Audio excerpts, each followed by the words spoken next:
And state lawmakers say it's time to start spending again.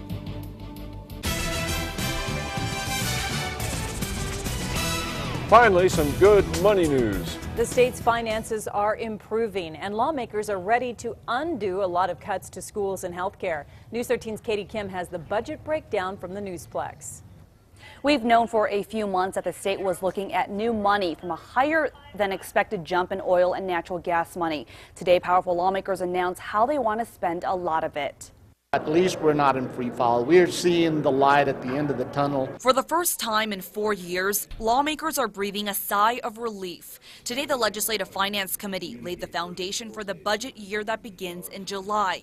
It calls for nearly $5.7 billion to fund state government, an increase of $250 million over the current budget, without raising taxes. The economy is still very precarious, but there's reason for optimism here in the state of New Mexico. They want to use the new money to undo cuts in health care, public safety, and the courts, to add more prosecutors and judges. All those areas will see at least a 3% boost in funding.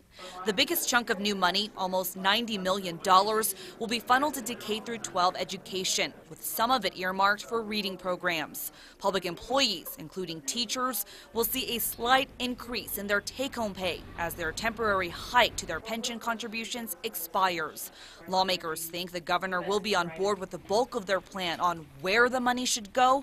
They said the debate will lie with how it should be spent. We could have some engaging discussions on what we should do with higher education. The governor's office said today it's concerned about the LFC's plan to give most state workers a slight raise and pay more into educators' pensions before fully funding education and job creation initiatives. But Governor Martinez and lawmakers are confident they'll reach a compromise when the legislature convenes in less than 2 weeks. Minor adjustments are going to have to be taken care of, yes, but no, I think it's a pretty much a bipartisan budget that we put together. Lawmakers say the budget outlook is not all positive. They say the state's pension funds and debt on transportation projects will need a major overhaul to avoid a huge financial hit in the future. Back to you. Okay, Katie, the LFC also recommends keeping 10% of the budget, about $570 million, set aside in the state's reserves. Right now, it has about half that. The reserves cover the cost of disasters and financial emergencies.